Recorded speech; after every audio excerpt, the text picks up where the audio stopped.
ചോദ്യപേപ്പർ ചോർച്ച കേസിൽ MS സൊല്യൂഷൻസ് ഉടമ ഷുഹൈബിന്റെ വാദങ്ങൾ തള്ളുകയാണ് രണ്ടാം പ്രതി അധ്യാപകനുമായ ഫഹദ്.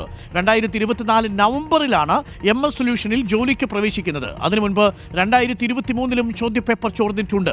MS സൊല്യൂഷൻസിനെതിരെ ഗൂഢാലോചന നടത്തിയിട്ടില്ല. ഷുഹൈബ് എന്തെങ്കിലും ഗൂഢാലോചന നടത്തിയിട്ടുണ്ടോ എന്ന് അന്വേഷിക്കണം. മലപ്പുറത്തെ സ്കൂളിലെ പിയൂണിനെ പരിചയമുണ്ടെന്നും ചോദ്യപേപ്പർ ചോർത്തിയിട്ടില്ലെന്നും ഫഹദ് റിപ്പോർട്ടറിനോട് പറഞ്ഞു. നമുക്ക് ഫഹദ് പറഞ്ഞത് എന്താണെന്നൊന്ന് കേട്ടുവരാം.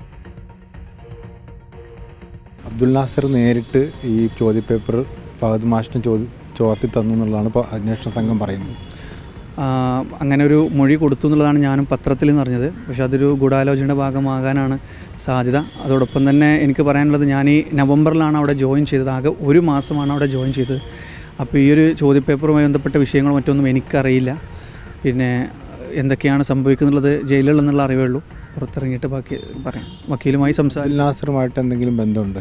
ഞാനവിടെ സ്ഥാപനത്തിൽ വർക്ക് ചെയ്തിരുന്നു. അതുപോലെ അവിടുന്ന് റിസൈൻ ചെയ്തിട്ടാണ് ഞാൻ MS സൊല്യൂഷനിൽ ജോയിൻ ചെയ്തത്. അത് ഇൻ്റർവ്യൂ അറ്റൻഡ് ചെയ്ത് ക്ലാസ് എടുത്ത് അവർ ഓക്കെ പറഞ്ഞതിന് ശേഷമാണ് ഞാൻ ജോയിൻ ചെയ്തിട്ടുള്ളത്.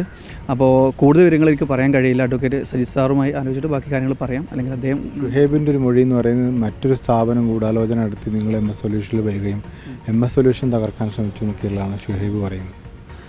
അതിനെക്കുറിച്ച് ഞാൻ ഇൻ്റർവ്യൂ അറ്റൻഡ് ചെയ്തിട്ട് അവരുടെ കൂടി കൺസെൻറ്റോട് കൂടിയാണ് ആ ജോലിയിൽ നവംബർ 1 തീയതി ജോയിൻ ചെയ്യുന്നത്. ആ ഒരു മാസം കൊണ്ട് എന്ത് കൂടാലും നടത്തി എന്നുള്ളതാണ് എനിക്കറിയില്ല.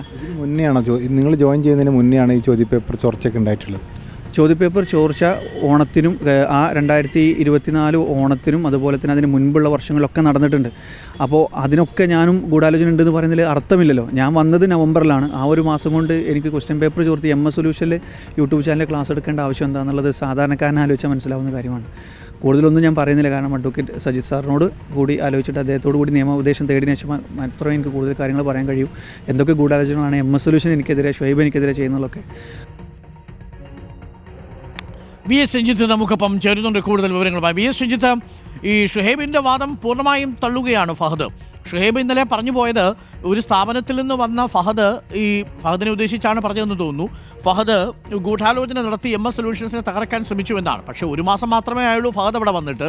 2023 ചോദ്യപേപ്പർ ചോർച്ചയ്ക്ക് ഫഹദ് ഉത്തരവാദിയല്ലല്ലോ. അങ്ങനെയാണെങ്കിൽ ഇതവിടെ ഒരു തുടർ പ്രക്രിയ ആയിരുന്നു എന്ന് വേണം അനുമാനിക്കാൻ. ഇംഗ്ലീഷ്, മാത്സ്, ഇപ്പോൾ പുറത്തു വരുന്ന വിവരമനുസരിച്ച് സോഷ്യൽ സയൻസ്, കെമിസ്ട്രിയുടെയും ഫിസിക്സിൻ്റെയും അടക്കമുള്ള ചോദ്യപേപ്പറുകളും ചോർത്താനുള്ള വഴിയും കൃത്യമായി ഇവർ കണ്ടുവച്ചു എന്നത് വ്യക്തമാണല്ലേ? അങ്ങനെയാണെങ്കിൽ ഗൂഢാലോചന സിദ്ധാന്തം നിൽക്കുമോ?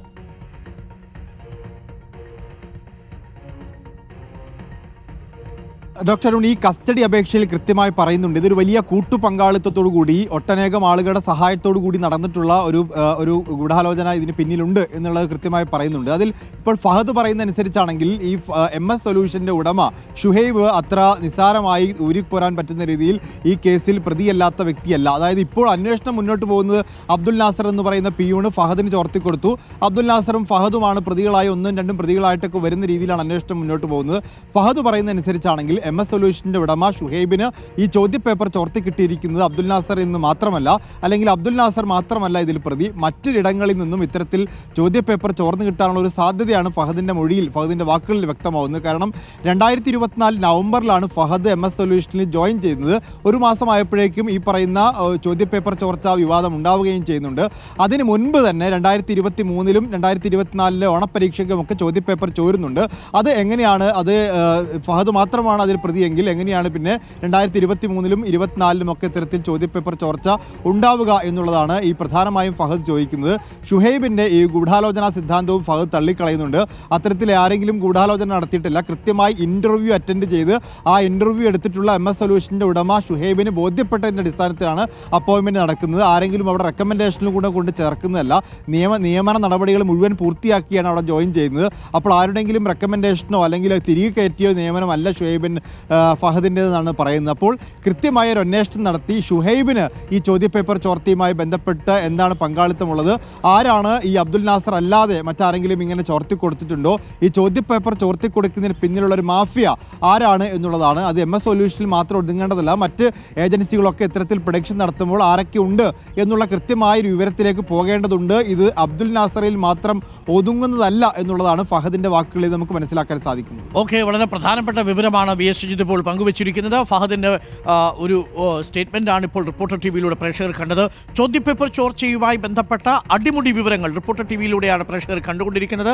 ഈ വാർത്ത ആദ്യം റിപ്പോർട്ട് ചെയ്തതും അതുമായി ബന്ധപ്പെട്ട കൂടുതൽ വിവരങ്ങൾ പ്രേക്ഷകരിലേക്ക് എത്തിച്ചുകൊണ്ടിരിക്കുന്നതും റിപ്പോർട്ടർ ടി വിയാണ്. ഏറ്റവും നിർണായകമായ 2 വിവരങ്ങളാണ് ഇന്നിപ്പോൾ പ്രേക്ഷകർ കേട്ടത്. ഒന്ന്, ഇംഗ്ലീഷ് മാത്സ് ചോദ്യപേപ്പറിന് പുറമെ സോഷ്യൽ സയൻസിൻ്റെ ചോദ്യപേപ്പറും ചോർന്നിരുന്നു എന്നാണ് ഇപ്പോൾ നമുക്ക് ലഭിക്കുന്ന വിവരം.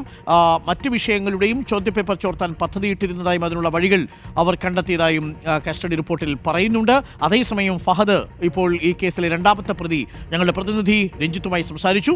ഫഹദ് നൽകുന്ന സൂചന അനുസരിച്ച് ഇതിലൊരു ഗൂഢാലോചന നടന്നിട്ടുള്ളത് തൻ്റെ ഭാഗത്തു നിന്നല്ല എന്ന് അദ്ദേഹം വിശദീകരിക്കാൻ ശ്രമിക്കുന്നുണ്ട്.